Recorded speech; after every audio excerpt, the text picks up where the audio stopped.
यो मेरो र यो तेरो हो भन्ने बानी छोडौं, यो मेरो र यो तेरो हो भन्ने बानी छोडौं, हिमाल पहाड तराईलाई एक सूत्रमा जोडौं, हिमाल पहाड तराईलाई एक सूत्रमा जोडौं।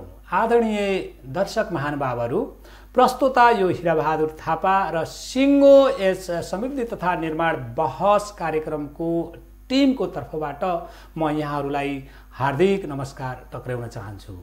र हामीले यो मिथिला नेपाल टेलिभिजनद्वारा सञ्चालित समृद्धि तथा निर्माण बहस किन सञ्चालन गर्यौं र यसको आवश्यकता किन छ र यो नगरी नहुने किन हामीले महसुस गर्यौं, अब क्रमशः यहाँहरूले बुझ्नुहुनेछ।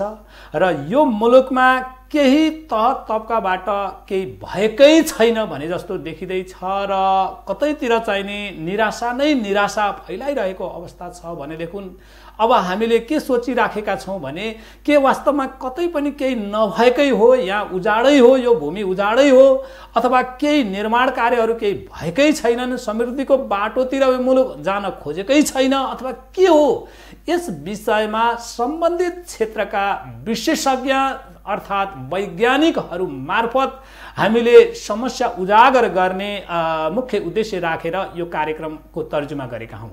र हामी यो कुरालाई विश्वास गर्दैनौँ, आदरणीय दर्शक महानुभावहरू, फलानुले यस्तो भन्या थियो रे, उसले उस्तो भन्या थियो रे, उसले यस्तो भन्या थियो रे, त्यो भन्या थियो रे भन्ने कुराहरूलाई हामीले त्यसलाई त्यति ठुलो विषयवस्तु ठान्दिनौँ। भएको के हो, के हुँदैछ र कसले गर्दैछ, किन गर्दैछ भन्ने कुरा त्यही क्षेत्रको त्यही कार्यसँग संलग्न रहेको व्यक्तिबाट नै यहाँहरूलाई आश्वस्त पार्नको लागि हामी कोसिस गरिराख्नेछौँ र हामीले हाम्रो निर्णय सुनाउँदैनौँ। आदरणीय दर्शक महानुभावहरू, गर्ने मान्छेको निर्णय नै हामीले सुनाउने हो। यदि उहाँहरूले गर्नुभएको छैन भने किन नगरेको हो र किन गर्नुभएको छैन, गर्नुपर्ने हो कि होइन, हामी सम्बन्धित व्यक्ति सम्बन्धित व्यक्तित्वहरूलाई नै हामीले चाहिँ नि प्रश्न गर्नेछौँ र औँला ठडाउनेछौँ। यो हाम्रो प्रतिबद्धता हो। र यही भन्दै गर्दा हामीले मिथिला नेपाल टेलिभिजनलाई यसरी पनि प्रस्तुत गर्न खोजेका छौँ, जुन हाम्रो प्रस्तुति के हो भने मिथिला नेपाल टेलिभिजन सबैको लागि, सधैँको लागि, मिथिला र नेपाललाई भावनात्मक रूपले जोड्नको लागि अथवा एक सूत्रको रूपमा जोड्नको लागि मिथिला नेपाल टेलिभिजनले हामी भन्ने गर्छौँ। किन यसो भनिराखेका छौँ भन्दा यो मुलुकमा 125 जाति र 123 भाषीहरू बस्छन्, तिनीहरूको आफ्नै संस्कृति संस्कारहरू छन्, ती हाम्रा सम्पत्ति हुन्, ती विविधता भनेका हाम्रा सम्पत्ति हुन्। तर कतैतिरबाट त्यो विविधतालाई विभेदमा प्रमाणित गर्न खोजिएको छ। तर हामीले यसरी भन्ने गर्छौँ, त्यो विभेद होइन, त्यो हाम्रो सम्पत्ति हो, मात्र त्यसको संरक्षण र उपयोग गर्न हामीले जान्नुपर्छ। ती हाम्रा सम्पत्तिलाई कसरी प्रयोग गर्दाखेरिमा हामी सुसम्पन्न हुन्छौँ, त्यसैको लागि हामी निरन्तर लागिराख्नेछौँ। आदरणीय दर्शक महानुभावहरू, यहाँहरूलाई कस्तो लाग्छ? यदि हामीले जुन प्रयत्न गरिरहेका छौँ यो प्रयत्न उपयुक्त छ भने हामीलाई साथ दिनुहोस्, यो कार्यक्रमलाई सफल बनाइदिनुहोस् र आशा छ यहाँहरूले सफल बनाइदिनु हुनेछ। किनकि हाम्रो वास्तविक एउटा चाहिँ नि आन्तरिक स्वार्थ केही पनि छैन र यो मुलुकलाई समृद्ध र एउटा उन्नत मुलुक कसरी बनाउने, सबै जात जाति भाषा भाषीहरूको सह अस्तित्व कसरी निर्माण गर्ने, त्यसैको लागि हामी लागि पर्नेछौँ। अब मैले आजको व्यक्तित्व परिचयतिर जाँदैछु। आदरणीय दर्शक महानुभावहरू, आज हामीले यस्तो एउटा व्यक्तित्व लिएर यहाँ हामी उपस्थित भएका छौँ। यो मुलुकमा धेरै जोखिमहरू देखिएको छ र यो मुलुकमा बाढी पहिरो र जुन हाम्रो भूबनोटको हिसाबले बाढी पहिरोले अहिले अकल्पनीय जनधनको क्षति भइरहेको छ। यो किन भइरहेको छ, यसको रोकथाम कसरी गर्ने, त्यही विषयवस्तुसँग गहिरो चिन्तन राख्ने एकजना अत्यन्त दक्ष व्यक्तित्वको भनाइ के रहन्छ र उहाँको बुझाइ के रहन्छ र उहाँले कसरी आश्वस्त पार्न सक्नुहुन्छ, त्यही विषयवस्तुमा हामी चर्चा परिचर्चा र छलफल गर्नेछौँ। र यहाँहरूलाई कस्तो लाग्छ? र आजको उक्त व्यक्तित्व हुनुहुन्छ प्राध्यापक डाक्टर तारानिधि भट्टराई। र प्राध्यापक डाक्टर जुन तारानिधि भट्टराई सर हुनुहुन्छ, जी हुनुहुन्छ, उहाँ चाहिँ नि भूगर्भविद पनि हुनुहुन्छ र भूगर्भ विज्ञ पनि हुनुहुन्छ र भूगर्भ शास्त्रको उहाँ प्राध्यापक पनि हुनुहुन्छ। उहाँले यो जटिल परिस्थितिलाई कसरी हेर्नु भएको छ र यसको बारेमा हामी चर्चा परिचर्चा गर्नेछौँ। र अब मैले हाम्रा प्राध्यापक डाक्टर तारानिधि भट्टराईज्यूलाई यस कार्यक्रममा हार्दिक स्वागत गर्दछु सर म यहाँलाई। हवस्, धेरै धेरै धन्यवाद हजुरलाई।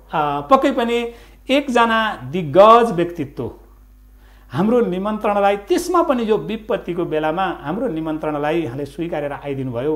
हामीले आफूलाई धन्य ठानेका छौँ। यो मिथिला नेपाल टेलिभिजनले पनि आफूलाई धन्य ठानेको छ, किनकि यस्ता व्यक्तित्वहरू आएर यहाँका बुझाइहरू आम जनतालाई चाहिँ नि सुसूचित गराइदिनु भयो भनेदेखि यो मिथिला नेपाल टेलिभिजनको स्थापनाको पनि सार्थकता प्रमाणित गर्छ र यहाँलाई पुनः धन्यवाद दिएँ सर। मैले एकदमै कृतज्ञ छु, धन्यवाद हजुर। अब सरसँग मैले राख्न खोजेको कुरा के रह्यो भने यो मुलुक यो प्राकृतिक रूपले अत्यन्त जोखिम मुलुक छ। सबैले जानेको कुरा, प्राकृतिक रूपले चाहिँ नि हाम्रो यो भूबनोटको हिसाबले हेर्ने पनि अत्यन्त जोखिम मुलुक छ। यो मुलुकको यहाँ भूगर्भविद पनि हुनुहुन्छ र अहिलेको समयमा हिजो अस्ति नै हामी यहाँ हरेक दिन अथवा हप्तै बिछे अत्यन्त अकल्पनीय क्षतिका कुराहरू आइरहेका छन्। अब यो अकल्पनीय क्षति, जनधनको अकल्पनीय क्षतिलाई यहाँले कसरी हेर्नु भएको छ, यो कसरी रोकथाम गर्न सकिन्छ? धेरै मान्छेलाई चाहिँ बाढी पहिरोले बगाएर पुरिदिइसकेको छ, त्यहाँ उनीहरूका लास कतातिर छन्। अब त खोजी गर्नै पनि नसकिने अवस्थामा पनि हामी पुगिराखेका छौँ। यो किन भइराखेको छ, यहाँहरूले कसरी हेर्नु भएको छ? यसको बारेमा सरले आफ्नो बुझाइ भनाइ र देखेका कुराहरू राखिदिनुहोस् न सर। हवस्, धेरै धेरै धन्यवाद हजुरलाई। एकदम नै राम्रो र सान्दर्भिक प्रश्न सोध्नुभयो यहाँले। बरु यहाँले जुन अघि हाम्रो देश चाहिँ प्राकृतिक विपदले भरिपूर्ण छ भन्ने खालको कुरो हो, त्यो त्यसमा अलिकति म थप्न चाहन्छु। वास्तवमा प्राकृतिक स्रोतले धनी देश हो हाम्रो देश। हजुर हजुर। प्राकृतिक रूपमा हामी धेरै दृष्टिकोणले हामीसँग धेरै स्रोतहरू छन्, तिनीहरूको परिचालन गर्दाखेरि हामी समृद्धिको बाटोमा जान्छौँ र संसारले हामीलाई हेर्दाखेरि गौरवपूर्ण तरिकाले हेर्न सक्ने एक दिन अवश्य हुन्छ। त्यो छ, तर त्यसको साथसाथै हाम्रो देशमा मात्रै होइन, पृथ्वीको सतहमा जहाँसुकै पनि कुनै न कुनै किसिमका प्राकृतिक विपदहरू त पक्का पनि हुन्छन्। उदाहरणको लागि भूकम्पको कुरो भयो, बाढीको कुरो भयो, पहिरोको कुरो भयो। हाम्रो देशमा छैन अन्त यो ज्वालामुखी विस्फोटन हुने कुरो भयो होइन, चट्याङको कुरो भयो। यस्ता खालका प्राकृतिक खालका विपदहरू जहाँसुकै हुन्छन्, नहुने भनेको कुरो चाहिँ होइन। कुनै ठाउँमा धेर हुन्छन्, कुनै ठाउँमा थोर हुन्छन्। र हाम्रो देशमा चाहिँ अब हाम्रो 72 सालमा विनाशकारी भूकम्प आयो। त्यो बेला भूकम्पको बारेमा हामी सबैले भूकम्पीय जोखिमको कुरा गऱ्यौँ। त्यसमा धेरै नै धनजनको क्षति पनि भयो र त्यो भूकम्प पछिको पुनर्निर्माणमा पनि हामी सबै राज्य सरकार सबै मिलेर धेरै प्रगति भइसकेको कुरा हो त्यो पनि। र अब अहिले पछिल्लो समयहरूमा चाहिँ यहाँले भन्नुभयो चाहिँ बाढी पहिरोको प्रकोप अत्यन्त धेर बढेका खबरहरू आइराखेका छन्। र यही सालकै कुरा गर्ने हो भने पनि अहिले मनसुनी वर्षा सुरु भइसकेपछि प्राय प्रत्येक दिन जसो नै कतै न कतै बाढी आएको, कतै न कतै पहिरो आएको र त्यसले विध्वंस मच्चाएको, जनधनको क्षति भएको खबरहरू हामी सबैले सुनिराखेका छौँ। यो कुरो सत्य हो। तर अब यहाँ एउटा बुझ्नुपर्ने कुरो चाहिँ के छ भने, भन्नका लागि जस्तो पहिरोको कुरा गरौँ, अब भन्नका लागि हामी पहिरोलाई विपद भन्छौँ। तर के बुझ्नुपर्छ भनेदेखि पृथ्वीको सतहमा पहिरो जाने भनेको कुरो त्यो आज सुरु भएको कुरो होइन। त्यो प्राकृतिक रूपमा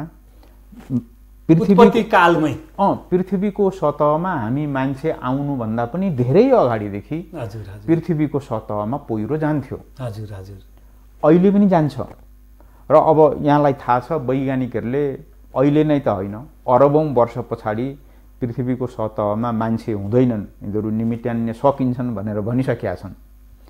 हामी सकिए पनि पहिरो सकिँदैन भनेपछि हामीभन्दा त्यसको जीवन लामो छ, दीर्घजीवी छ।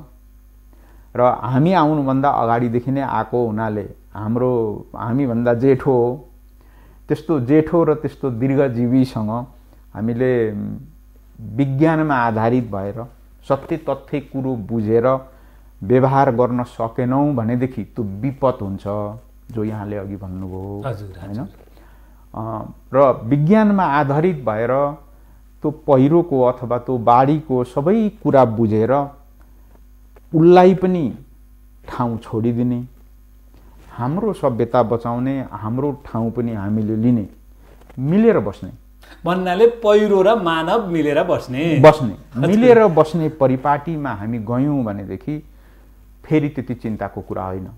र अहिले जे भइराखेको छ, हामीले पहिरो अथवा बाढीको क्षेत्रलाई हामीले बुझ्दै नबुझिकन अतिक्रमण गर्यौँ। पहिरो जाने ठाउँमा हामीले बस्ती बसायौँ, घर बनायौँ, बाढी आउने ठाउँमा हामीले बस्ती बसायौँ।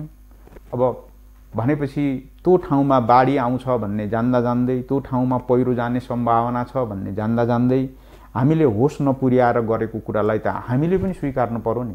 यो हाम्रो आफ्नै गल्ती हो, हामीले यो गर्नु हुँदैन भन्ने कुरो त स्वीकार्नु पर्यो। त्यसैले यहाँले भन्नुभयो चाहिँ मैले के देख्छु भनेदेखि यो विपत्तिहरू, यो प्राकृतिक विपत्ति मध्ये बाढी पहिरोको कुराहरू चाहिँ हामीले स्पष्टसँग नियन्त्रण गर्न सक्ने कुरा हो र योबाट बच्न सकिने कुरा पनि हो र योबाट केही फाइदा लिन सक्ने कुरा पनि हो। पहिरोले सधैँभरि हामीलाई विनाश गर्छ भन्ने कुरो पनि होइन।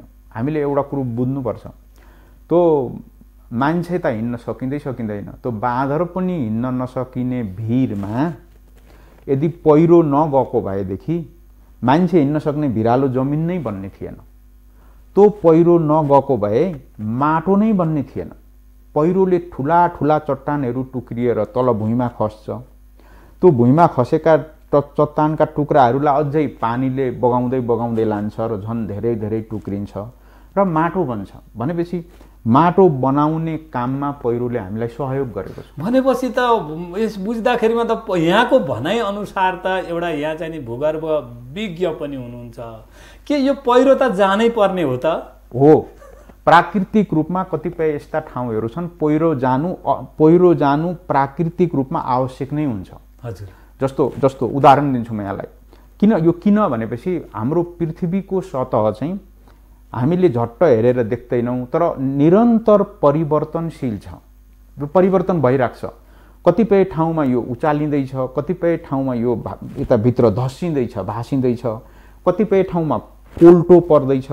त्यसैले यो उचालिने क्रममा, कोल्टो पर्ने क्रममा पहिरो जानु भनेको स्वाभाविक भएर आउँछ, नितान्त स्वाभाविक हुन्छ। त्यसैले जुन ठाउँमा प्राकृतिक रूपले पहिरो जानुपर्ने हो त्यो पहिरो जान दिनु नै ठिक छ। तर कुन बेला ठिक छ त भने त्यसले हाम्रो धनजनको क्षति गर्दैन भने त्यसलाई पहिरो जान दिनु नै ठिक छ।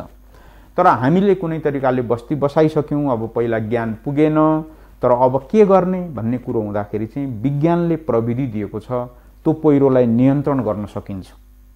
त्यो पहिरो जान आँटो कि आँटेन भनेर पूर्व चेतावनीका सङ्केतहरू लिन सकिन्छ र विज्ञानका यी कुराहरूलाई प्रयोग गरेर पहिरोलाई नियन्त्रण गरेर पहिरो पनि त्यहाँ बस्छ, हामी पनि यहाँ बस्छौँ भन्ने प्रविधि पनि विकास भएको छ, नभएको चाहिँ होइन। तर अहिले पछिल्लो 4-5 वर्ष अथवा 8-10 वर्षदेखि नै हेर्ने हो भनेदेखि हामीले एकदम ध्यान दिनुपर्ने कुरो चाहिँ के हो भने हामीले यो विपद, पहिरो, बाढी जस्ता जुन विपद छौँ त्यो विपदलाई समाधान गर्न दीर्घकालीन तरिकाले हामीले सोचेनौँ। त्यो चाहिँ विडम्बनायुक्त कुरा हो। हामीले सधैँभरि के गर्यौँ भने जहाँ पहिरो आउँछ अनि दौडेर त्यहाँ गयो, उद्धार राहतको केही कुरो बाँडो अनि बिर्सिदिइहाल्यो। फेरि त्यसो गरेर त दीर्घकालीन समाधान आउँदैन नि। हामीले त एकदम नै दीर्घकालीन समाधान खोजिसकेपछि मात्रै समृद्धिमा अगाडि जाने हो। नभएदेखि त यो विपदलाई व्यवस्थापन नगरेसम्म समृद्धि हुने सम्भवै हुँदैन, एकदम गाह्रो कुरा हो। त्यसैले मैले हजुरको यो लोकप्रिय कार्यक्रम मार्फत के भन्छु भनेदेखि प्लिज सर, यो विपद व्यवस्थापन गर्ने कुरामा हामीले सबभन्दा पहिला ध्यान दिनुपर्ने 1 नम्बर कुरो के हो भने विपदको व्यवस्थापन भनेको सानोतिनो भनेको त मैले अथवा तपाईले आफ्ना खुसीले मिलेर गरौँला, तर केही विपदहरूको बारेमा राज्यले नै बोल्नुपर्ने हुन्छ, राज्यले नै गर्नुपर्ने हुन्छ। र जब राज्यले गर्नुपर्ने हुन्छ भनेदेखि त्यो मनखुसी गर्न त पाइँदैन। त्यसका लागि त कुनै एउटा कानुनमा टेक्नु पर्यो। त्यो कानुन नभइकन त फेरि राम्रो काम पनि हुँदैन। त्यसैले मैले के देख्छु भने यो 2074 सालमा होइन, सायद 76 सालमा हो यो भू उपयोग ऐन बन्यो। हजुर हजुर, नेपाल सरकारबाट भू उपयोग ऐन चाहिँ पास भइसकेको छ, तयार भइसकेको छ र त्यो भू उपयोग ऐनले के भन्छ भने हाम्रो नेपालभित्र हाम्रो देशभित्र भएको जति पनि जमिन छ सतह छ त्यसलाई 10 भागमा वर्गीकरण गर्नु भन्छ। जस्तो त्यो 10 भाग भन्नाले कृषि योग्य भाग कुन हो, बसोबास गर्न योग्य भाग कुन हो, वनको भाग कुन हो, खोला नाला पोखरीहरूको भाग कुन हो, उद्योग व्यवसाय गर्ने ठाउँ कुन हो, यसो गर्ने भनेर त्यहाँ जम्मा 10 वटा भागमा छुट्याउनु भनिएको छ। र त्यही ऐनमा के भनिएको छ भने भन्नाले 10 भागमा जमिनको पहिचान हुनु पर्यो, कुन ठाउँमा के गर्दा उपयुक्त हुन्छ वर्गीकरण गर्नु पर्यो, गर्नु पर्यो। र त्यही ऐनले के भनेको छ भनेदेखि मेरो विचारमा अहिले यो हाम्रो भूमि सुधार मन्त्रालय हुनुपर्छ। भूमिसँग सम्बन्धित गर्ने त भूमि सुधार मन्त्रालय हो हैन। त्यही ऐनले के भनेको छ भने सम्बन्धित मन्त्रालय भनेको भूमि सुधार मन्त्रालयले यो ऐन लागू भएपछि तुरुन्तै प्रत्येक स्थानीय निकायको नक्साङ्कन गरेर यो 10 वटा वर्गीकरण अनुसारको नक्सा बनाइदिनु भनेर कानुनले नै भनेको छ। हेर्नुहोस् है। अनि त्यही कानुनले के भनेको छ भनेदेखि नक्सा बनाउने क्रममा कुन ठाउँमा कस्तो खालको विपदको जोखिम छ त्यो पनि स्पष्टसँग दर्शाइदिनु भनेर ठ्याक्कै भनेको छ। हो। अब हामीसँग जबसम्म त्यो नक्सा हामीसँग तयार भएर हाम्रा स्थानीय निकायका मेयर अथवा नगर के भन्छ गाउँपालिका प्रमुखज्यूको टेबलमा जबसम्म त्यो नक्सा जाँदैन तबसम्म हाम्रो काम अधुरो हुन्छ। त्यो नक्सामा जब देखाइन्छ नि यो चाहिँ विपद को जोखिम भएको ठाउँ हो, उदाहरणको लागि यो ठाउँ चाहिँ पहिरो जानको लागि जोखिम छ, यहाँ पहिरोको जोखिम छ, यहाँ बाढीको जोखिम छ भनेर त्यो नक्सामा देखाइदिइसकेपछि त्यो ठाउँमा घर बनाउन त दिनु भएन नि त नगरपालिकाले। अब र त्यो ठाउँमा अगाडि नै घर बनेका रहेछन् भनेदेखि अब सार्नु पर्यो नि, स्थानान्तरण गर्नु पर्यो नि। त्यो त जोखिमको घर रहेछ भने स्थानान्तरण गर्नु पर्यो नि त। हो। हामीसँग एकदम हामी सबैले सञ्चार माध्यममा काम गर्ने साथीहरूले अनि सर्वसाधारण सचेत नागरिकहरूले पत्रकार राजनीतिज्ञ जतिले हामी यो समृद्धिको बाटोमा हिँडौँ भनेर स्वीकार छौँ, हामी सबैले अहिले एक आवाज भएर भन्नुपर्ने एक नम्बर काम भनेको भूमि सुधार मन्त्रालयले यथासम्भव चाँडो त्यो नक्सा बनाइदिनु पर्यो जो अहिले बनाएको छैन। हजुर। अब मैले सरसँग यसैमा अलिकति प्रश्न हुन के खोजेको भन्दाखेरिमा जस्तै हाम्रो विगत सम्झेर मैले चाहिँ नि जस्तै हामीले एउटा कानुन हाम्रो आनी बानी कसरी गइराखेको छ भनेर हामीले कानुन चाहिँ नि एक तरिकाले बनाउँछौँ अनि प्रयोग अर्को तरिकाले हुन्छ। त्यसभित्र पनि कतैतिर चाहिँ नि लोभ पाप मोह चाहिँ नि कतैतिर झल्किन्छ, कानुनलाई टेकिँदैन भन्ने खालका कुराहरू पनि उठेका छन्। एउटा विज्ञको नाताले अब त्यस्तो हुनु हुँदैन, त्यो भयो भने यस्तै खालका चाहिँ नि जोखिमहरू आउँछन् भन्ने कुरा पनि अलिकति प्रश्न पारिदिनुहोस् न सर। होइन एकदम ठिक, जस्तो एकदम राम्रो कुरा गर्नुभयो हजुरले। हजुर। अब यो अहिले हजुरले भन्नुभएको कुरो चाहिँ कस्तो पनि हुँदो रहेछ भने प्रजातन्त्रमा चाहिँ जनतालाई पनि सचेतता चाहिने रहेछ, ज्ञान चाहिने रहेछ। हजुर। उहाँहरू सर्वसाधारण मान्छे बोल्दै बोलेन भनेदेखि चल्दैन कुरो अगाडि। उहाँहरूलाई पनि ज्ञान दिनु पर्दो रहेछ। त्यसैले जस्तो मेरो घर जहाँ छ मेरो घरको छेउमा के विपद छ भन्ने कुरो मलाई सुसूचित गरिदिनु नै पर्छ स्थानीय निकायले। बाबु तिमीलाई बाढीको खतरा छ अथवा तिमीलाई पहिरोको खतरा छ अथवा तिमीलाई चट्याङको खतरा छ अथवा वन डढेलो लाग्यो भने तिमी अप्ठ्यारामा पर्छौ, मेरा वरिपरि के विपद छन् त भन्ने कुरो मलाई अवगत गराइदिनु पर्छ। र त्यो विपदबाट बच्न मैले कुन कानुन अनुसार के सुविधा राज्यबाट पाउँछु, मेरो आफ्नो दायित्व पनि कानुनले लेखेको हुन्छ नि त। त्यो मेरो दायित्व के हो, मैले के गर्नुपर्छ भन्ने कुरो चाहिँ स्पष्टसँग राखिदिनु पर्दो रहेछ। अहिलेसम्म यो राख्ने काममा तदारुकताका साथ हामी लाग्न सकेका छैनौँ। हामीहरू एकदम नै सीमित भएर जहाँ पहिरो जान्छ त्यही ठाउँमा गएर त्यहाँ उद्धार राहतको कुरा गर्छौँ, 2-4 दिनपछि फेरि सेला हाल्छौँ। त्यसो गरेर भएन।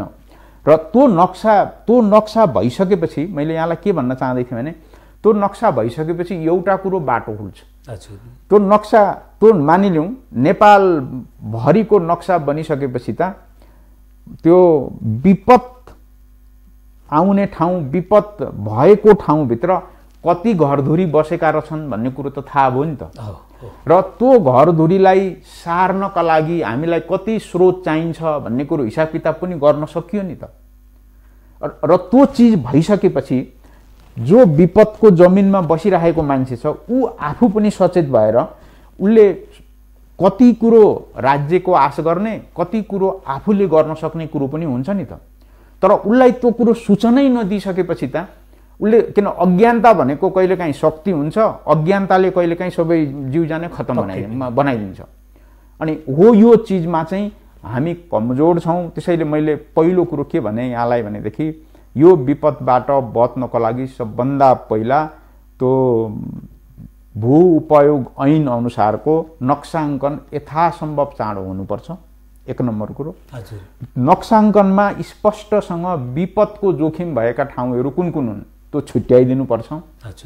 र जुन अनि त्यो नक्सा हुने बित्तिकै त हजुरलाई कति सजिलो भयो भने हामीले बाटो बनाउने भनेर अहिले स्थानीय निकायहरूको सबभन्दा ठुलो बजेट बाटोमा छ।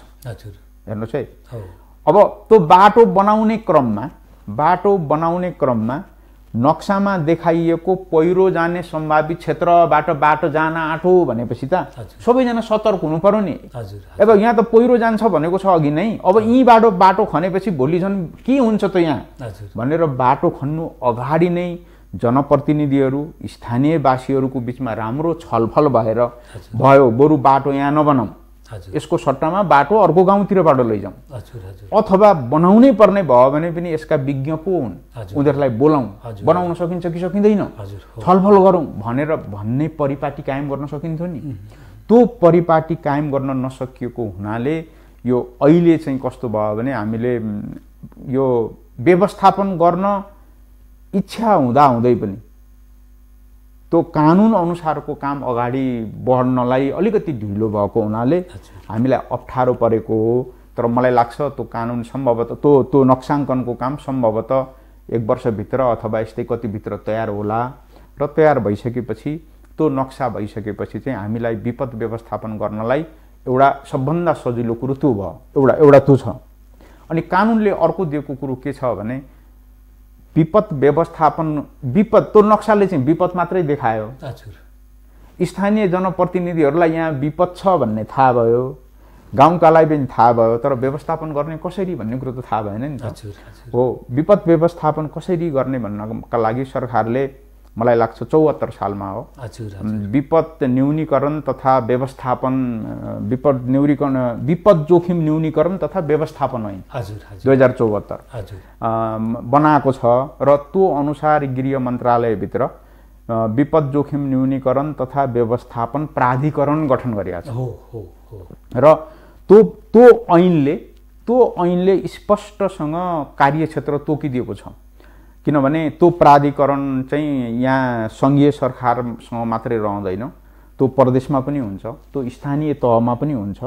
र अब केन्द्रले के गर्ने, प्रदेशले के गर्ने, स्थानीय तहले के गर्ने भन्ने कुरो उहाँहरूको समन्वय भएर आफ्नो आफ्नो कार्य छुट्याएर उहाँहरूले काम गर्न तयार हुनुपर्छ। अब यो पनि भर्खर बनिसकेको र यसको संरचना सबै तयार भइ नसकेको हुनाले हामीले महसुस गर्न पाएका छैनौँ। मलाई लाग्छ सरकारले अब केही महिनाभित्र नै यो सबै काम सक्छ। त्यसो भएपछि चाहिँ स्थानीय निकायको कार्यक्षेत्र यो विपद व्यवस्थापनमा उसको कति काम कर्तव्य हो त्यो पनि थाहा हुन्छ, प्रदेशको पनि थाहा हुन्छ, केन्द्रको सङ्घको पनि थाहा हुन्छ, र त्यही अनुसार बजेटहरूको व्यवस्थापन पनि हुन्छ। र त्यसो भएपछि चाहिँ अब मेरो घर छेउमा यो विपद छ भन्ने मलाई नक्साले थाहा भयो, अनि मैले त्यो विपद व्यवस्थापन प्राधिकरणको कार्यालयमा गएर मलाई चाहिँ नि यहाँ अप्ठ्यारो छ सहयोग गरिदिनु पर्यो भनिसकेपछि बल्ल यी संस्थाहरू अगाडि बढेर काम हुन्छन्। अहिले हाम्रो यो चाहिँ प्रक्रियामा चलिराखेको हुनाले अहिले चाहिँ अलिकति व्यवस्थापन गर्न ढिलो चाँडो भइराखेको स्थितिहरू देखिन्छ।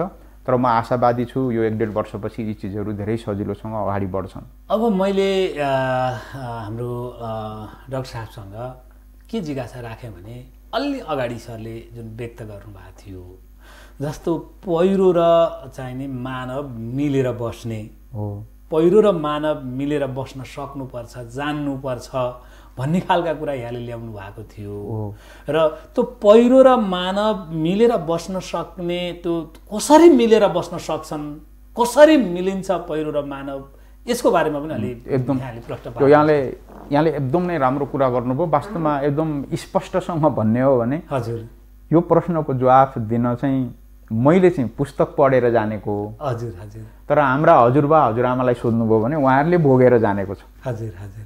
र उहाँहरूले भोगेर जान्नुभएको छ र म खासमा उहाँहरूले भोगेर जानेको कुरो र मैले पढेर जानेको कुरो तपाईँलाई सुनाउँछु।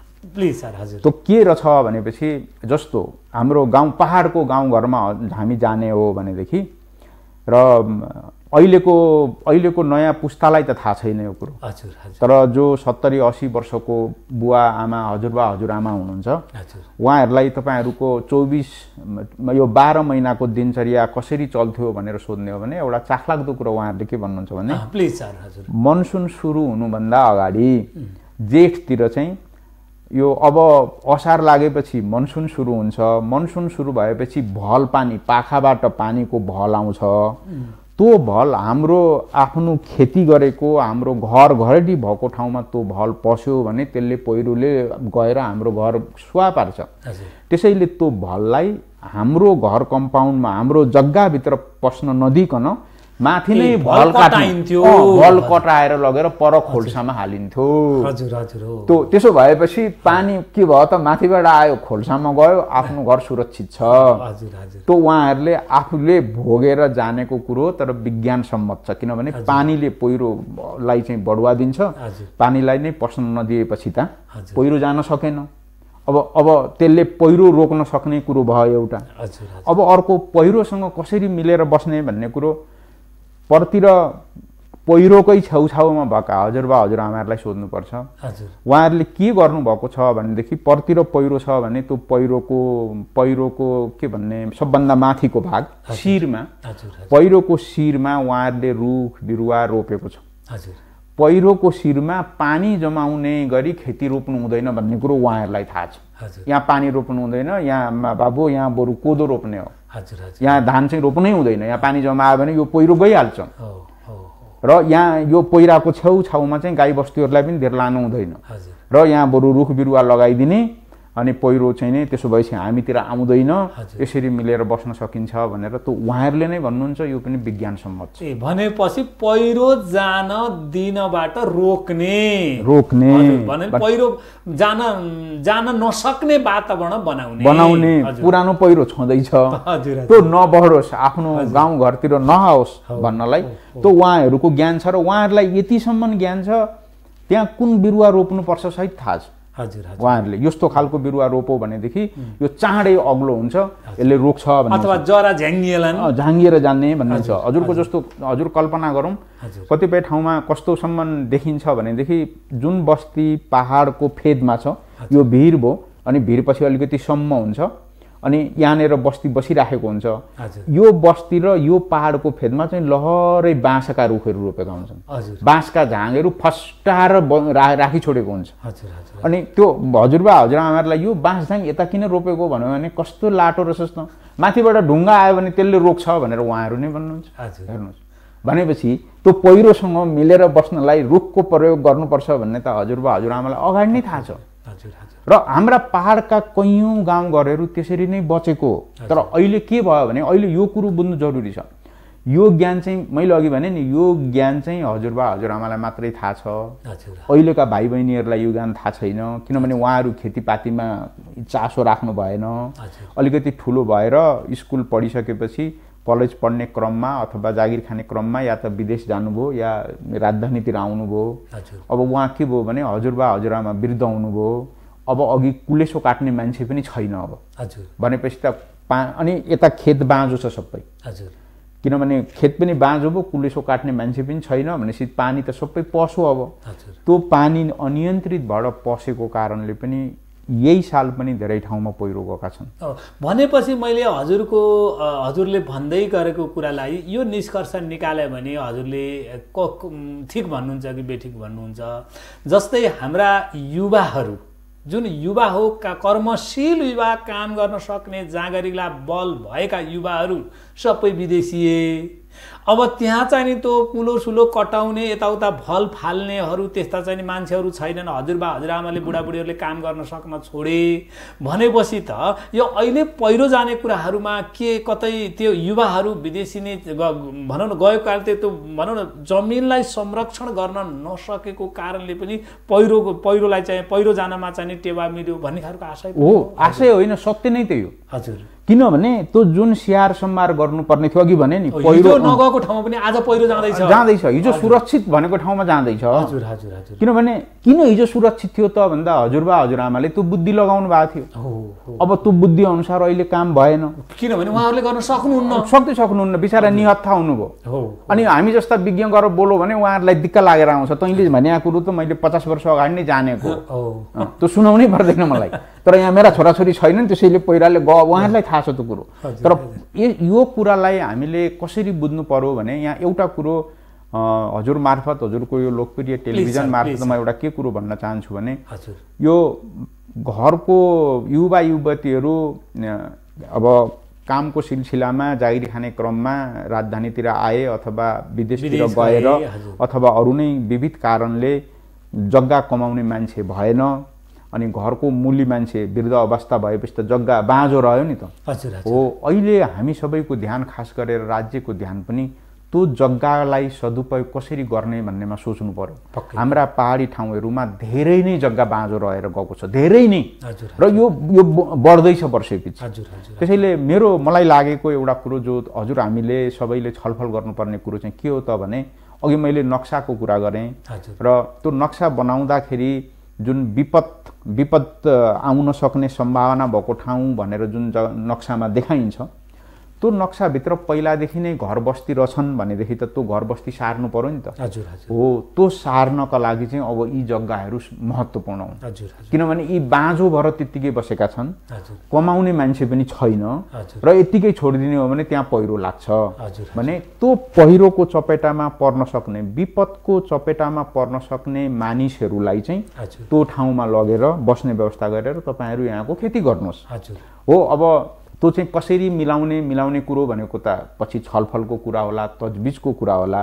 तर यताको जग्गालाई यताको विपद हुने जग्गा छोडेर विपद नहुने जग्गामा सारेर उहाँहरूको जीविकोपार्जनको माध्यम पनि भयो नि त, खेती गर्न सकिन्छ नि त। त्यसैले यो एउटा उपाय पनि हो। यो बारेमा पहिला विपदबाट जोगाउँ अनि त्यो विपदको मान्छेले के भन्छ सधैँभरि भने होइन यो विपदको ठाउँ हो म माने, तपाईँहरूले भने चाहिँ म सर्छु पनि, तर मेरो यहाँ गाईबस्तु पाल्ने ठाउँ थियो, सागसब्जी रोप्नलाई यहाँ करेसाबारी थियो, गाईबस्तु चराउन भेडा बाख्रा पाल्न ठाउँ थियो। अब तपाईँहरूले दिएको ठाउँमा मैले कसरी खाने, यो घडेरी मात्रै दिएर त मलाई पुग्दैन नि भन्ने उहाँहरूको जायज सवाल हो क्या त्यो। जनजीविकाको उपायलाई कसरी सुनिश्चित गर्ने भन्ने जुन सवाल छ त्यो सवालको एउटा जवाफ यो हो, किनभने त्यहाँ बाँझो जग्गा छ। हजुर, अब मैले अलि फरक ढङ्गबाट सरसँग गएँ। अहिले विशेष गरेर समृद्धि र विकासको अहिले राम्रो एउटा नारा बनाइएको छ र वर्तमान प्रधानमन्त्रीले के अरे समृद्ध नेपाल सुखी नेपालीको नारालाई सफल पार्नुपर्छ भनेर अभियान पनि चलाउनु भएको छ। अनि यो समृद्धि र विकासको लागि पूर्वाधार विकास हुन आवश्यक छ भन्ने खालका कुराहरू पनि आएका छन्। तर यो पूर्वाधार विकास गर्दाखेरिमा जुन खालले एउटा जमिन सर्वे नगरिकन जुन एउटा विपत्ति आयो भन्ने खालका टिप्पणी पनि भएका छन्। जस्तो पाए त्यस्तै ठाउँमा चाहिँ डोजर हानिदिए, त्यस कारणले चाहिँ यो स्काइवेटर चलाइदिए र जमिन हल्लियो, जमिन चाहिँ स्खलित भयो, त्यो कारणले पहिरो गयो भन्ने खालका कुराहरू पनि छन्। र त्यो भनौँ न पूर्वाधार विकासको लागि जस्तै यहाँ जस्ता चाहिँ एउटा भूगर्भविद हुनुहुन्छ यहाँहरू भनेपछि यहाँहरूले त्यसको लागि के सुझाव दिनुहुन्छ, सुझाव दिनुपर्छ पर्दैन, अथवा चाहिँ पूर्वाधार विकास त गर्नुपर्ने होला, यसप्रति पनि यहाँको धारणा राखिदिनुहोस्। एकदमै महत्त्वपूर्ण एकदमै मलाई लाग्छ सर्वसाधारणको चासोको कुरो हो यो। हजुर, हामीलाई बाटो बनाउनुपर्छ, त्यसमा विवाद छैन। किनभने बाटो त चाहियो, हाम्रो बारीमा उत्पादन भएको अन्न बाली बजारमा पुर्याउन पनि बाटो चाहियो। हामी बिरामी हुँदा एम्बुलेन्सको लागि पनि बाटो चाहियो। बाटो चाहिँदैन भन्ने त कुरै भएन, बाटो त चाहियो। तर अहिले के भयो भने प्रत्येक स्थानीय निकायको सबभन्दा धेरै बजेट धेरै जसो केसमा हजुर हजुर बाटोमै लगाएको छ। हजुर उहाँले के गर्नुभयो भनेदेखि जस्तो प्रत्येक गाउँ कुनै एउटा गाउँ कल्पना गर्नुहोस्, त्यो गाउँबाट स्थानीय निकाय भएको सहरमा बाटो चाहिन्छ भनेर बाटो चाहिँ खन्ने योजना बनाउनु भयो। हजुर तर उहाँहरूले के हिसाब गर्नु भएन भने नि हजुर हामी बाटो त खनाउँदैछौँ, हजुर त्यो गाउँमा किन बाटो खनिसकेपछि त त्यो गाउँका मान्छेहरू आउन जान सजिलो होस् भनेर बाटो खनेको हो नि। हजुर तर त्यो गाउँमा भएका युवा युवतीहरू गाउँ छोड्न ठिक्क परेर बसिरहेछन्। हजुर बुढाबुढी भनेको त सूर्यास्तको बेलाको कुरा हो, हजुर हजुर त्यो त केही वर्षपछि सकिन्छ। हजुर हजुर अनि बस्तीविहीन ठाउँमा बाटो किन लानु? हजुर भनेपछि स्थानीय निकायले एउटा हिसाब किताब स्पष्ट गर्न सक्नु पर्यो कि हामी बाटो त्यो ठाउँमा चाहिँ लैजाउँ जहाँको जनसङ्ख्या आउँदो 50 वर्ष 100 वर्षसम्म त्यहाँ एउटा व्यवसायमूलक काम गरेर लामो समयसम्म मान्छेहरू बस्छन्, उनीहरूलाई आउने जानेको सुविधा हामीले दिनुपर्छ, त्यसकारणले यहाँसम्म लैजाउँ भन्ने बस्ती विस्तारको सम्भावना भएको ठाउँमा लानु पर्यो। त्यो प्राथमिकतामा त्यो राख्नुपर्ने हो। हजुर तर स्थानीय निकायको जनप्रतिनिधिहरूले के भन्नुहुन्छ भने त्यहाँ बाटो लगेन भने त अहिले नै हामीलाई चाहिँ नै ढुङ्गा मुढा हुन्छ, यो त बसिन सक्नुहुन्छ भन्नुहुन्छ उहाँहरू। तर उहाँहरूलाई हामी सबैले बुझाउनु पर्ने एउटा कुरो के हो भने नेपालको इतिहासमा स्थानीय निकायको जो अहिले जनप्रतिनिधिहरू हुनुहुन्छ, हाम्रो यो सङ्घीय पद्धति अवलम्बन गरेपछिको पहिलो जनप्रतिनिधि हो उहाँहरू। अङ्ग्रेजीमा पायोनियर भन्छन् उहाँहरूलाई। उहाँहरू इतिहासमा अङ्कित हुने मान्छे हो। जो मान्छे इतिहासमा अङ्कित हुन्छ त्यसले पीडा भोग्नै पर्छ पक्कै पनि, र उसले पीडा भोगेन र उसले पनि विथिति हुन दियो भने भोगेन अथवा पीडा भोगेन र त्याग गरेन भनेदेखि त विथितितिर जान्छ, समृद्धितिर हामी जाँदैनौँ। त्यसैले ती निकायका जनप्रतिनिधिहरूले स्पष्टसँग भन्नै सक्नुपर्छ कि विज्ञानमा आधारित, प्रविधिमा आधारित, समाजशास्त्रमा आधारित कुरो गरेर मात्रै बाटो बनाउँ त म यतिकै बाटो बनाउँदिनँ। त्यो गाउँका मान्छेहरू 20-30 वर्षपछि त्यो गाउँमा जनसङ्ख्या कति हुन्छ ल अहिले नै हिसाब गरौँ त हो भने न बनाउनु पर्यो, नभए यो बाटो म बनाउँदिनँ भनेर अडिग लिन सक्नुपर्छ। एउटा कुरो त्यो एउटा कुरो गम्भीर त्रुटि भएको हो एउटा कुरो। अनि अर्को कुरो कहाँनिर त्रुटि भयो भनेदेखि बाटो बनाउने भनेको नितान्त इन्जिनियरिङ कुरा हो। हजुर उदाहरणको लागि म बिरामी भएँ र मलाई शल्यक्रिया गर्नु पर्यो, अपरेसन गर्नु पर्यो भने म हजुर कहाँ आएर त हुँदैन नि। त्यो शल्यक्रिया गर्न जान्ने डाक्टरकैमा पुग्नु पर्यो नि।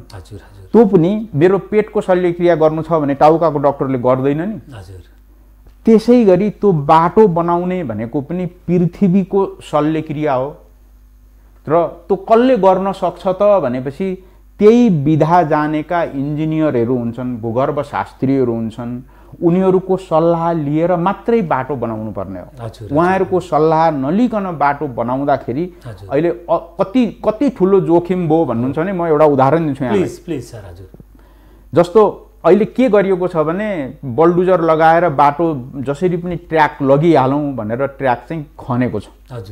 अनि सबभन्दा पहिला ठुलो समस्या कहाँनिर पर्यो भने जुन बेला ट्र्याक खनेको थिएन त्यो भिरालो जमिनमा आकाशबाट परेको पानी सललल आफ्नै तरिकाले बगेर गइराखेको थियो। अब यहाँ ठ्याक्क बाटो खनेपछि त त्यो पानी बाटामा खन्यो, समतल भयो, बाटोको भाग त समतल भयो, त्यो त बगरै भइहाल्यो। अनि त्यहाँ त घनघोर वर्षा भएको बेला त्यो बाटामा त नदी बग्ने भयो।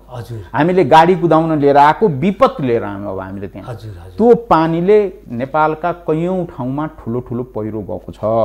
भन्नुको अर्थ पहिलो मैले यहाँ के कुरा भन्न चाहे भने ट्र्याक नखन्नु खनिहालियो। बचाउनको लागि ट्र्याकको छेउमा जसरी पनि पानी व्यवस्थापन गर्ने कुलेसो हुनु पर्यो। हजुरआमाले तपाईको चाहिँ भेल काट्ने गर्नुहुन्थ्यो। अब अहिले प्रत्येक ठाउँमा बाटो बनाउने इन्जिनियरिङमा त्यो हुन्छ। बाटोको भित्तापट्टि त्यो पानीको ढल जानको लागि त्यो कुलेसो बनाएको हुन्छ। त्यो कुलेसो सधैँभरि खुला हुनुपर्छ, त्यहाँ ढुङ्गो माटोले त्यसलाई छोप्नु हुँदैन। त्यो सफा गर्ने एकजना मान्छे सधैँभरि हुनुपर्छ, नत्र भने बाटोको धर्म हुँदैन। भनेपछि एउटा त्यो पानीको व्यवस्थापन नगरेकोले गम्भीर ठुलो त्रुटि भयो, धेरै पहिरोहरू गए एउटा कुरो। अर्को कुरो त्यो बलडुजर लगाउँदा के गरियो भनेपछि स्थानीय साथीभाइहरूले होइन त्यो अरू कुरो पछि मिलाउँदै गरौँ ल, पहिला यो गाउँ र त्यो गाउँ चाहिँ जोडिहालौँ न त भनेपछि बाटो धेरै भिरालो भयो। हेर्नुहोस् है, बाटो धेरै भिरालो छ अहिले। अब पछि कुनै बेला त्यहाँ कालो पत्र गर्ने गरी सरकारको राम्रो डिजाइनसँग बाटो बनाऊँ भन्ने हो भने अब गाडी यो बाटोबाट जाँदैन, यो चिजै बदलिएर अर्कैतिर जान्छ, किनभने यो धेरै भिरालो छ नि त। अब हेर्नुहोस् त, अहिले लगाएको सबै पैसा सुवा भयो कि भएन? भोलि अर्को अलाइनमेन्ट बनाउनु पर्छ। घटनाहरू धेरै छन् त्यस्ता भनेपछि राज्यको सम्पत्ति भनेको हाम्रै कर हो, हामीले बिना काममा सुहा बनायौँ, यो दोस्रो कुरो हो है, यो दोस्रो, यो भिरालो नमिलेको कुरो। अनि तेस्रो कुरो घुम्ती। बाटोमा त घुम्ती हुन्छ नि, त्यो गाडीलाई त गाडी कुदाउँदै लगेर अनि चट्ट घुमाउने अनि फेरि घुमाउने त्यहाँ विज्ञान छ। त्यो जहाँ पायो त्यहीँ साइकल त घुम्दैन, हजुर हामीलाई थाहा छ। भने त्यो गाडी घुमाउनका लागि पनि कति फराकिलो बाटो हुनुपर्छ, त्यो घुम्तीमा कति लिनुपर्छ भन्ने सबै विज्ञान छ नि त। हो, त्यो विज्ञान नगरेको हुनाले त्यो घुम्तीले काम गर्दैन अनि पछि त्यो घुम्ती बनाउने क्रममा फेरि अलाइनमेन्ट अर्कैतिर जान्छ अनि पैसा फेरि सुवा भयो। यो दोस्रो भयो। अनि तेस्रो अर्को कुरो के भयो भनेदेखि त्यो बल्डुजर लगाएर निकालेको माटो थुपार्ने ठाउँ, त्यो माटोलाई व्यवस्थापन गर्नुपर्ने थियो वैज्ञानिक तरिकाले। काहीँ न काहीँ त्यो छेउतिर फालियो, त्यो छेउतिर फालियो र काहीँ त कस्तो भएको छ भने त्यही माटोमा पहिरो गएर मान्छेहरूको घर पुरिएको छ। हजुर, हो, त्यही माटोमा पहिरो गएर बाटो खनेको थुप्रिएको माटोबाट पहिरो गएर मान्छेको घर गएको छ। हेर्नुहोस्, गएको छ। त्यो तेस्रो कुरो।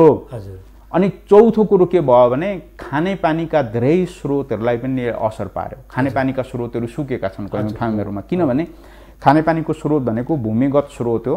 त्यो भित्रै पानी हिँड्ने जुन बाटो थियो, त्यो बाटोलाई चाहिँ हामीले त्यो बल्डुजर लगाएर बाटो खन्ने क्रममा त्यसको बाटो हामीले बिगारिदियौँ। अनि बिगारिदिएपछि के भयो भने पानीका मूलहरू पनि सुके एकातिर, अर्कातिर अघि हामीले त्यो बाटो खन्दा फालेको माटो छ नि, त्यो माटोलाई वर्षाको पानीले बगाउँदै लगेर खोला किनारमा काहीँ लगेर थुपार्छ। हो, त्यसरी खोला किनारमा मूल थियो भने त्यो मूल त्यसले छोपिदियो, पुरिदियो त्यसले। हो, यसरी खानेपानीको स्रोतमा पनि यसले एकदम नराम्रो कुरा गर्यो। त्यसैले अहिलेको बाटो बनाउनु हुँदैन भनेको होइन, बाटो बनाउनु पर्छ, तर विज्ञान र प्रविधिको कुरा हो। यो अघि भनिगएँ मैले, जसरी रोग निको पार्न डाक्टरको सल्लाह चाहिन्छ, त्यसैले बाटो बनाउनलाई इन्जिनियरिङ विधाका मान्छेहरू नभइकन हुँदैन, अथवा भूगर्भविदहरू पनि चाहियो। भूगर्भविद चाहियो, बाटो बनाउने हाइवे इन्जिनियर भन्छन्। कम्तीमा विश्वविद्यालयमा 6 वर्ष पढेको मान्छे चाहिन्छ, त्यहाँ त एकदम विज्ञ चाहिन्छ। त्यो कुरो यो ठट्टाको कुरो हुँदै होइन। त्यो नभएको भएर पनि एकदम ठुलो के भन्छ ठट्टा गरे जस्तो भन्नाले जमिन खोतल्दैमा बाटो बन्दैन, विपद आउँछ। जमिन खोतल्दाखेरि चाहिँ गाडी कुदेर आउँदैन, विपद कुदेर आउँछ। यो कुरो हामीले बुझ्नुपर्छ। अहिलेका यी पहिराहरू जति गएका छन्, एउटा यो यिनैको कारणले पनि अलि बेसी चाहिँ पहिरो गएको हो कि भन्ने निष्कर्ष पनि अघि भनिगयो भने पानीको अव्यवस्थित तरिकाले पनि पहिरो गयो। अनि जहाँ पाए त्यही यो भिरालो जमिनलाई खन्ने बित्तिकै त्यो सतहको सन्तुलन बिग्रिन्छ। हजुर, अब मैले सरसँग के थियो भन्दाखेरिमा अब प्राध्यापक डाक्टर के अरे हाम्रो तारानिधि भट्टराई सरको बारेमा यसो चर्चा गर्दाखेरिमा केही साथीहरूले एउटा प्रश्न यति चाहिँ नि राखिदिनुहोस् है भन्ने खालको कुरा पनि उहाँहरूले गर्नुभएको छ सर। किनभने यहाँ एउटा भूगर्भविद हुनुहुन्छ र अहिले एकदम यो समृद्धि र विकासको लागि पूर्वाधार विकासले ठुलो काम गर्छ भन्ने खालको कुराहरू पनि छ। यहाँ एउटा प्रश्न के छ, जिज्ञासा के छ भने यहाँले नै यो चाहिँ यो निराकरण गर्ने, जस्तै चाइनाबाट के अरे तपाईँको चाहिँ केरेङ हुँदै काठमाडौँ जोड्ने रेलका कुराहरू पनि आएका छन्। अनि यो भनिएको मात्रै हो कि कम्तीमा पनि उहाँ जस्तो एउटा भूगोलविद आउँदाखेरिमा यो कुरा चाहिँ उठाइदिनुपर्छ भन्नुभएको थियो कि सर। त्यही हिसाबले अब यो हाम्रो भू बनोटको जमिनको बनोटको हिसाबले यो भनिएको मात्रै हो कि यो सम्भावना छ कि छैन, कता कता सर्वे पनि भएको छ अरे पनि भन्छन्। के हो यहाँको बुझाइमा यो हाम्रो जमिनले त्यो रेल धान्न सक्ने नसक्ने के छ, यो पनि अलिकति छोटोमा राखिदिनुहोस् न सर। होइन, यो हुन त जतिपय कुराहरू गरिराख्नु भएको छ सबै सान्दर्भिक कुराहरू छन् होइन, अत्यन्त महत्त्वपूर्ण कुराहरू छ। हो, हाम्रो रेलवेको कुराहरू अहिले छ, इस्ट वेस्ट रेलवे बनाउने कुरो पनि छ, उत्तर दक्षिणका रेलवेका कुराहरू पनि छन्, त्यसै गरी चाइना काठमाडौँ जोड्ने रेलवेको कुरो पनि छ। र म यहाँलाई त्यो चाइना काठमाडौँ जोड्नेमा मात्रै सीमित राख्नुभन्दा नेपालको भूबनोटसँग रेलको कुरो के त भन्ने बारेमा अलिकति म यहाँलाई प्रकाश पार्न चाहन्छु। एकदम नै छोटो। सबभन्दा पहिलो कुरो के बुझ्नु पर्दो रहेछ भने सबभन्दा पहिलो कुरो चाहिँ हामीले बाटो बनाउँछौँ नि, जस्तो यहाँलाई थाहा होला मुगलिन नारायण घाटको बाटोलाई हामीले फराकिलो पार्ने क्रममा धेरै पहिरो भयो। हजुर, भनेको जति फराकिलो पार्न बाटो खोज्छौँ त्यति नै धेर जमिन काट्नुपर्छ। र जमिन त्यति काट्दाखेरि के हुन्छ भने मास्तिर पहरो, यता भित्तापट्टि ठुलो पहरो बन्दै जान्छ र त्यो पहरोबाट पहिरो जाने सम्भावना हुन्छ र कयौँ पहिराहरू त्यहाँ गए। अनि रेलको केसमा चाहिँ के हुन्छ भनेदेखि त्यो त्यस्तो फराकिलो पार्ने कुरो हुँदैन। रेलको ट्र्याक त एउटा कन्स्टेन्ट ट्र्याक हो। अब त्यो त्यसलाई जति चाहिने हो सुरुमा त्यो ट्र्याक बनाउनको लागि त्यति ठाउँ भयो भने पुगो। रोडको सिंगल लेन भए जति पुगिगयो, त्यसलाई त त्योभन्दा बढी केही पनि चाहिँदैन। त्यसो भएको हुनाले धेर जमिन चाहिएन यसलाई। बाटालाई जस्तो धेरै जमिनको कुरो भएन, त्यो प्लस पोइन्ट हो, त्यो राम्रो कुरो हो, त्यो एउटा कुरा। अनि अर्को कुरा, अहिले रेलवेको प्रविधि चाहिँ धेरै खालका प्रविधिहरू आएका छन् र त्यो प्रविधिभित्र हामीले बिजुलीले चल्ने खालको रेलको परिकल्पना गरिराखेका छौँ। त्यसले चाहिँ के गर्ने भयो भनेदेखि हामीसँग प्रशस्त बिजुलीको सम्भावना छ र त्यो बिजुली अरू विदेशी राष्ट्रहरूलाई कसरी बेच्ने साह्रो गाह्रो पो होला कि भनेर जुन चर्चा परिचर्चा छ त्योबाट नै हामीहरू मुक्त भइहाल्छौँ। किनभने बिजुली मैले चाहिँ अलिकति जमिनतिरै कन्सन्ट्रेट हैन उतै लान खोजेँ मैले। अन्त त्यो इन्धनको कुरा गर्दै थिएँ मैले। भनेको मैले यो किन भनेको हुँ भनेदेखि त्यो बिजुलीबाट रेल चल्ने हुने बित्तिकै वातावरणीय दृष्टिकोणले यो सफा हुने भयो, यसले प्रदूषण गर्दैन जो बसले गरिराखेको छ भनेपछि त्यो दोस्रो कुरो हो। अनि तेस्रो जमिनको कुरा, कतिपय केसहरू कस्ता हुन्छन् भनेदेखि अहिले प्रविधि भएको हुनाले जुन ठाउँमा पृथ्वीको सतहमा कहीँ अघि मैले भनिगएँ हामीले त्यो नक्सा बनाएको ठाउँमा यो चाहिँ पहिरो जाने ठाउँ हो भनेर नक्सामा देखाइएको छ। अब हामीले त्यहाँबाट रेल छिराउनु पर्यो भने त सोच्नु पर्यो नि त। हो त्यस्तो केसहरूमा चाहिँ प्रविधि छ। अब यो ठुलो पहिरो जाने ठाउँ रहेछ, त्यसैले यहाँ बाहिरबाट नलैजाउँ, टनेल बनाएर भित्रबाट छिराउँ। त्यसो भएपछि यो पहिरोबाट हामीलाई चिन्ता लिनु पर्दैन भन्ने प्रविधि पनि छ। किनभने त्यो भित्रबाट गइहाल्छ, स्वाट्टै छिरेर गइहाल्छ। र त्यसै गरी कतिपय ठाउँहरूमा कस्तो हुन्छ भनेदेखि यो गाउँ हाम्रो बाटो हेर्ने हो भनेदेखि राष्ट्रिय राजमार्ग भनिएको छ, तर राजमार्गमा आँगन जोडेर मान्छे बसेका छन्। त्यो संसारमा कहीँ पनि हुँदैन, त्यो हामीले मात्रै त्यो गरे हो हेर्नुहोस्। तर रेलको केसमा चाहिँ अब हाम्रो रेलवेलाई चाहिँ के गरियो भनेपछि त्यो मान्छेको घरतिर लाने तरिकाले रेल जाँदैन।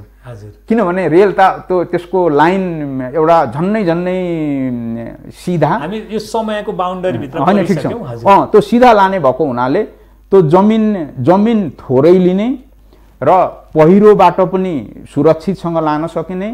अनि बाढी भएको ठाउँमा किनभने बाढी त तल खोलाको किनारमा हुन्छ नि त, यो रेल खोलाको किनारबाट बाटो जस्तो आउँदैन, यो त माथिबाट आउँछ।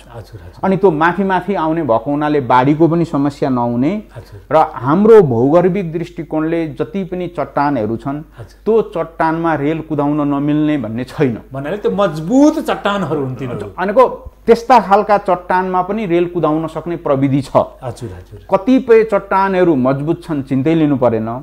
जहाँ चट्टानहरू अलिक कमजोर छन् त्यो कमजोर भएको ठाउँमा पनि प्रविधि प्रयोग गरेर मजासँग कुदाउन सकिन्छ। त्यसैले भूगर्भकै कारणले चाहिँ रेल कुदाउन सकिँदैन कि भनेर चिन्ता लिनु पर्दैन, मजाले कुदाउन सकिन्छ। भनेपछि हामीले जुन हाम्रो वर्तमान प्रधानमन्त्रीज्यूले जुन एउटा समृद्ध नेपाल सुखी नेपालीको जुन एउटा कन्सेप्ट ल्याउनु भएको छ र चाइना र चीन र नेपालको काठमाडौँ बीचको जुन साङ्घाई र नेपालको काठमाडौँ बीच जुन एउटा रेलबाट जोडिने कुरा हामीले परिकल्पना गरेका छौँ, एउटा भूगर्भविदको नाताले यहाँले यो सम्भावना देख्नुभयो भन्दा भयो। भौगोलिक दृष्टिकोणले त्यो रेलवे बनाउने सम्भव छ। धन्यवाद त्यो सँगै छैन त्यसमा। धन्यवाद सर। कम्तीमा पनि यसरी नै मलाई एउटा छिचोल्न मन लागेको थियो, सम्भावना छ कि छैन भन्ने खालको कुरो। कम्तीमा पनि यहाँ त त्यही विषयको एउटा विशेषज्ञको नाताले हेर्नु भएको छ, जमिनको बारेमा त यहाँलाई देख्दाखेरिमा थाहा हुन्छ नि। एउटा डाक्टरले नारी छाम्दाखेरिमा यहाँलाई यो औषधि दिनुपर्छ भनेर भन्छ भने यहाँ पनि एउटा भूगर्भविद भएको हुनाले यसले पनि अलिकति आश्वस्त, मलाई पनि अलिकति ढुक्क चाहिँ लाग्यो आजबाट, के होला कसो होला भने जस्तो लाग्थ्यो। अब जस्तै यहाँ एउटा विज्ञ हुनुहुन्छ, एउटा हरेक हिसाबले पाकेको व्यक्तित्व हुनुहुन्छ, अनुभवले पाकेको व्यक्तित्व हुनुहुन्छ।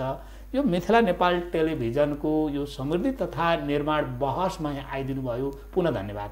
र यो समृद्धि तथा निर्माण बहसलाई यहाँ के सुझाव दिँदै जान चाहनुहुन्छ? यहाँको सुझावले समृद्धि तथा निर्माण बहसको दियो सधैँ बलिराखोस् र त्यो जुवालो अझै चाहिँ नि अलि फैलिएर जाओस् भन्ने चाहिँ नि यहाँको आशीर्वादबाट हामीले पाउँछौँ कि भन्ने आश गरेका छौँ। होइन, एकदम मेरो पूर्ण सहयोग छ त्यसमा। विज्ञताको दृष्टिकोणले, मैले जानेको विज्ञताको दृष्टिकोणले यहाँलाई एकदम हार्दिक सहयोग प्राप्त हुन्छ नै। त्योदेखि पनि बाहेक मलाई खुसी के लाग्यो भने मिथिला नेपाल टेलिभिजनले समृद्धिको लागि भनेर जुन बहस चलायो, त्यो बहसमा विज्ञान र प्रविधि भनेको केन्द्रको कुरा हो।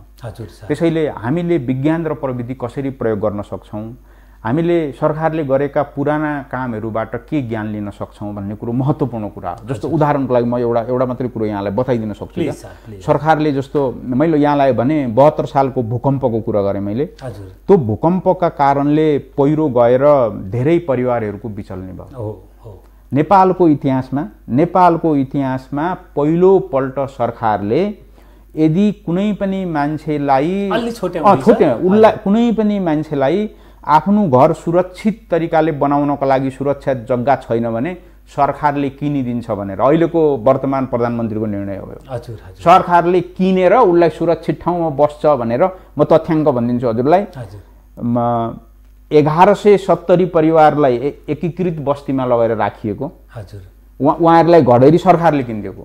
हेर्नुहोस्, र तिमी कतिपय मान्छेहरूले हामी आफूले रोजेका ठाउँमा जान चाहन्छौँ भने हुन्छ, जानुहोस्, 2 लाख रुपियाँ बराबरको घडेरी सरकारले किनिदिन्छ भनेर 2421 घर परिवारलाई घडेरी किनेर घर बनाइदिएको भनेको त्यो त्यस्ता राम्रा कामहरू पनि गरेको छ कि सरकारले।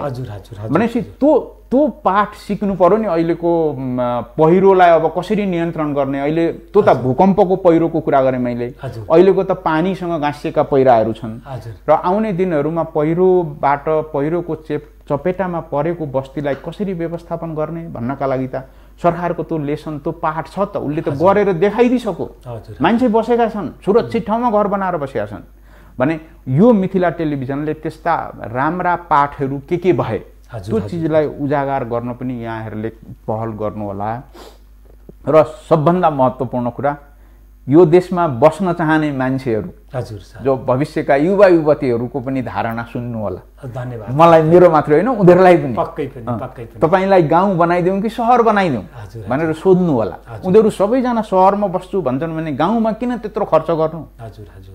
किनभने भविष्यका त कर्णधार उनीहरू हुन् नि, उनीहरूको कुरो बुझ्नु पर्यो नि हामीले। हो, उनीहरूलाई पनि मिथिला टेलिभिजनको फोरममा ल्याएर तपाईँहरूको धारणा के छ भनेर सोध्नु होला। अथवा ती युवा युवतीसँग हामी जस्ता अलिक उत्तरार्धतिर ढल्केकाहरूको बिचमा अन्तर्क्रिया गराउनु होला। मेरो यति नै शुभकामना छ। र यो आज मौका दिनुभयो, यहाँको लोकप्रिय कार्यक्रम मार्फत हामीले धेरैजनासँग बोल्न सकियो। म हार्दिक धन्यवाद दिन चाहन्छु, कृतज्ञ छु। सरलाई पनि धेरै धेरै धन्यवाद र नमस्कार पनि। मैले यहाँलाई गुरु पनि भने, यो गुरुको नमस्कार पाइयो आजबाट, हामीलाई धन्य ठानेका छौँ। धन्यवाद सर। आदरणीय दर्शक महानुभावहरू, तारानिधि भट्टराई, जुन तारानिधि भट्टराई भनेको भूगर्भविद र उहाँ चाहिँ नि भूगोल शास्त्रको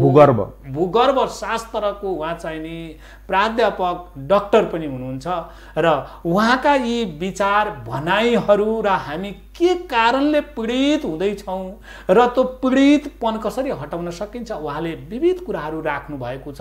पहिरो र मानव जीवनलाई साथी बनाउँदै एकदम सुख तरिकाले बाँच्न सकिन्छ भन्ने खालको उहाँले छुट्टै एउटा कन्सेप्ट पनि दिनुभएको छ। त्यो कसरी भन्ने कुरा लगभग यो कार्यक्रम यहाँहरूले हेर्नुभयो भनेदेखि यहाँहरूले पनि पक्कै बुझ्नु पनि हुनेछ।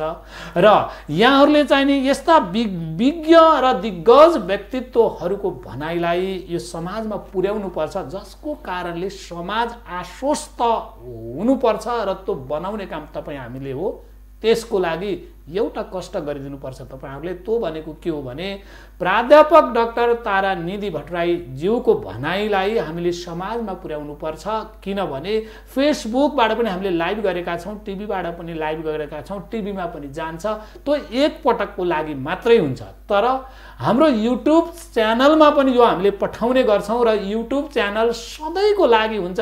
एक पटक हामीले समाजमा पुर्यायौं भने त्यो पटक पटक त्यही रहने हुन्छ। त्यसको लागि हाम्रो युट्युब ठेगाना हो आदरणीय दर्शक महानुभावहरु www.youtube/mtvnepal4k। यो चाहिँ नि ठेगानालाई फेरि मैले एक पटक उच्चारण गरे www.youtube/mtvnepal4k लाई सब्स्क्राइब गर्दै यदि हाम्रो प्राध्यापक डाक्टर तारानिधि भट्टराई ज्यूको भनाई यदि ठीक हो होइन कम्ती ठीक हो भने हामीले उहाँलाई धन्यवाद दिन सक्छौं। सबैले धन्यवाद दिन हामीले चाहिँ नि पर्ने पनि हुन्छ, सक्छौं पनि। यदि उहाँले भनेको भनाइमा कतैतिर सुधार गर्न योग्य यहाँहरूले महसुस गर्नुभयो भने देखुन त्यसमा यहाँहरूले सुझाव लेख्न सक्नुहुनेछ, जसको कारणले हामी र उहाँ विज्ञलाई पनि मनन गर्नुपर्ने, कतै न कतै यसो टाउको घुमाउनु पर्ने के रे वातावरण यहाँहरूले बनाइदिनु हुनेछ र हामी आफू पनि करेक्सन हुनेछौं। र पक्कै पनि यहाँहरूको सुझाव यदि मनन योग्य छ भने प्राध्यापक डाक्टर तारानिधि भट्टराईज्यूले पनि पक्कै पनि मनन नगर्ने भन्ने कुरै हुँदैन आदरणीय दर्शक महानुभावहरु। त्यसको लागि मैले यो अपेक्षा गरे र यो अपेक्षाका साथ यस्तै कार्यक्रममा पुनः भेट्ने बाचा गर्दै सबैजना सुखी रहनुहोस्, स्वस्थ रहनुहोस्, खुशी रहनुहोस् र सुखी रहनुहोस्। यो मिथिला नेपाल टेलिभिजनको यो समृद्धि तथा निर्माण बहस मार्फत यहाँहरूलाई आग्रह गर्दै पुनः भेट्ने बाचाका साथ बिदा हुन्छु। हस्त नमस्ते।